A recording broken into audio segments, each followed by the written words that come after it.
سورہ کہف. اصحاب کہف کا نام تو سنا ہے نا ماشاءاللہ آپ حضرات. پہلے اس کی فضیلت میں ایک حدیث نہ بیان کروں. نبی کریم صلی اللہ علیہ وسلم نے فرمایا، یہ مسلم شریف کی حدیث ہے، دجال آئے گا قیامت کے قریب اور بڑے لوگوں کو گمراہ کرے گا. تو حضور نے فرمایا جو سورہ کہف کی 10 آیات زبانی یاد کر لے نا، وہ دجال کے فتنے سے بچ جائے گا.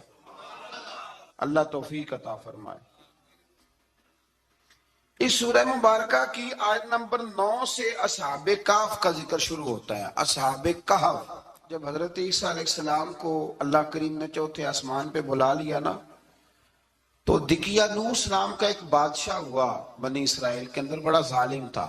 اس نے گمراہی پھیلا دی، اور جو لوگ معاذ اللہ کفر اور شرک نہیں کرتے تھے انہیں قتل کروا دیتا تھا. تو 7-8 نوجوان اپنا ایمان بچا کے بھاگے. او ہو اللہ اکبر، ساری دنیا مال بچا کے بھاگتی، وہ 7-8 نوجوان اپنا ایمان بچا کے بھاگے کہ یہ ہمیں کہیں کفر کی طرف نہ لوٹا دے. تو جا کے ایک غار کے اندر چلے گئے، تو ایک کتا بھی ان کے ساتھ ہو گیا. انہیں کتے کو بڑے روڑے مارے کہ یہ اگر بھونکے گا، آواز نکالے گا تو ہم پکڑے جائیں گے، ہم نے تو چھپنا ہے. پر اس کو نہ ولیوں سے پیار ہو گیا تھا. اس نے کہا بھگاؤ جتنا مرضی مجھے، فطرت میری ہے کہ میں بھونکتا ہوں، پر جب اللہ کے ولی ہوں تو پھر میں ادب کرتا ہوں. یہ قرآنی واقعہ ہے. اچھا، یہ عین وہ واقعہ ہے قرآن مجید کا کہ جو بہت ساری چیزوں پر ویسے نص ہے اور بہت ساری زبانیں ویسے گونگ ہو جاتی.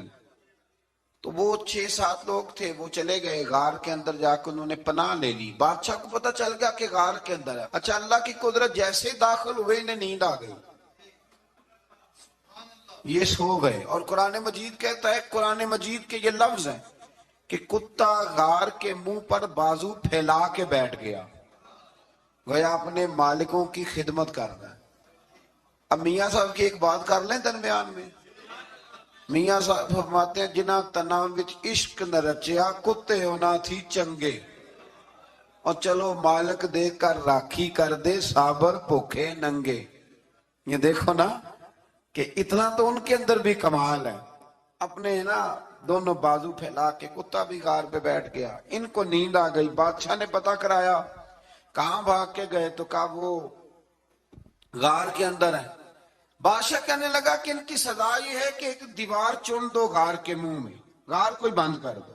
جس بندے کی ڈیوٹی لگائی نا غار چننے کی، بندہ بڑا نیک تھا، اس کو دیوار بنانے کا ذمہ دیا. اس نے نا دیوار بھی بنائی اور ایک تختی پہ نا سب کے نام لکھے، اور وہ تختی ایک صندوق میں رکھ کے وہاں بند کر دی. اور اسی طرح کی ایک تختی اس کے نیچے لکھا کہ ایک تختی ان کے ناموں کی نا میں مال خزانہ میں بھی بند کر رہا ہوں.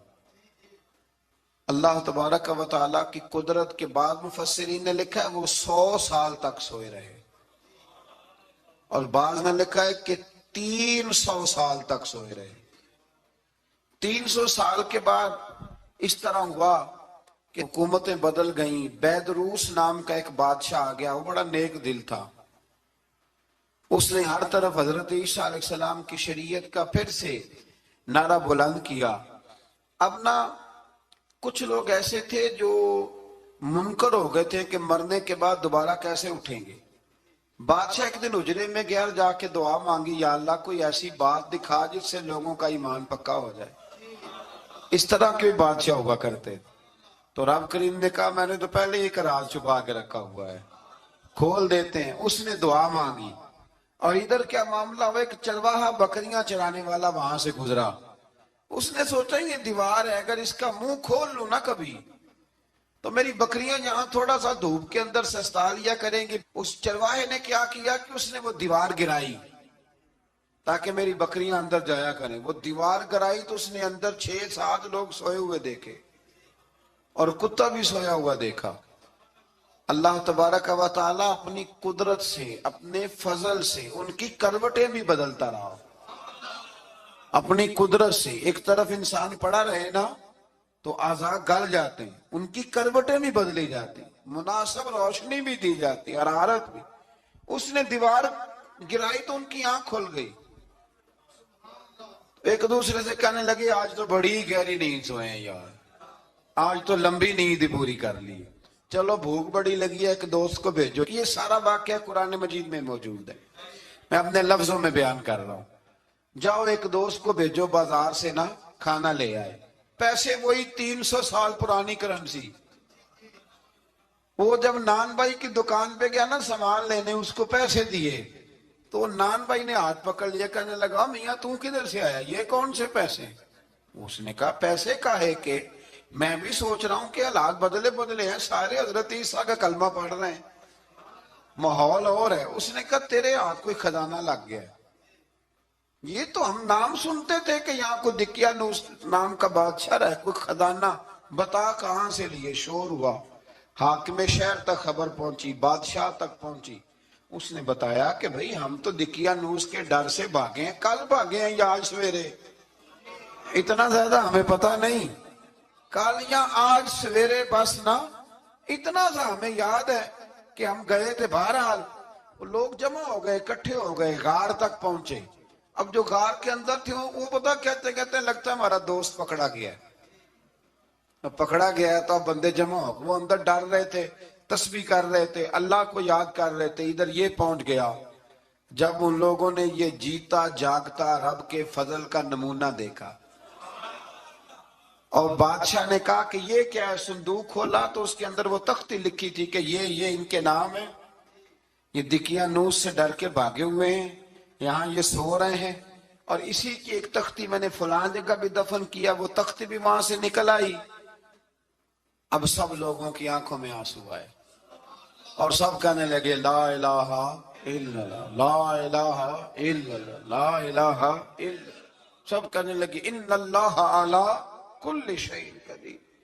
جب ان کی بات پوری ہو گئی، لوگوں کے ایمان پختہ ہو گئے، تو اصحاب کہف کہنے لگے کہ ہمیں اب اجازت ہے، ہم پھر دوبارہ غار میں جاتے ہیں۔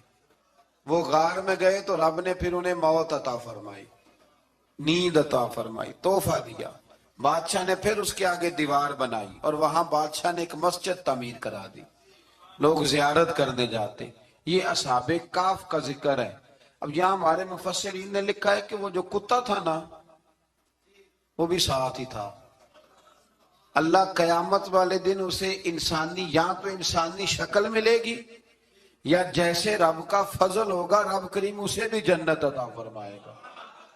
اس نے تبلیغ کی، دین کی، اس نے کیا کیا؟ تبلیغ کی، نمازیں پڑھی، روزے رکھے، حج کیا، 10 صورتیں صحیح اس کیتا کی۔ اسی آنکھیں نا خدا کے فضل سے ہم پر ہے سایہ غوث اعظم کا، ہمیں دونوں جہاں میں ہے سہارا غوث اعظم کا۔ لوگ پریشان ہو جاتے ہیں، کہتے ہیں کس طرح کی بات کرتے ہو؟ تو میں نے کہا اصل میں تیرا عقیدہ کچا ہے، وہاں تو کتا چلا جائے ولی کے پاس تو رب اسے جنت دے دیتا ہے، تو جیگتا جاتا مومن جائے تو اللہ کیوں فضل نہیں فرماتا؟ اس سے آگے نا پھر آیت نمبر 32 ہے، اس میں اللہ تبارک و تعالیٰ نے 2 لوگوں کا واقعہ بیان کیا ہے۔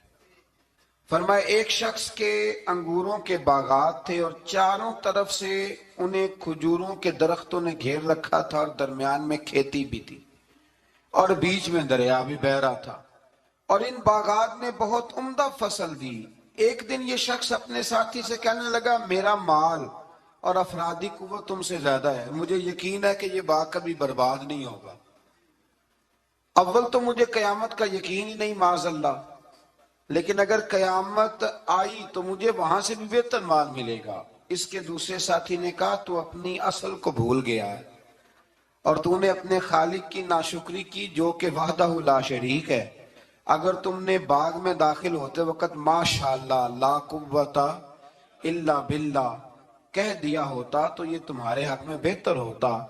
اگرچہ مال اور اولاد میں میں تم سے کم ہوں، لیکن میرا ایمان یہ ہے کہ اللہ تعالیٰ مجھے اس سے بہتر نعمت عطا کرے گا، اور آسمان سے کوئی آفت آئی اور تمہارا باغ تباہ و برباد ہو جائے گا، یا اگر اس کا پانی زمین میں دھس گیا تو پھر تم اسے تلاش نہ کر پاؤ گے۔ بالآخر اس شخص کا باغ برباد ہو گیا۔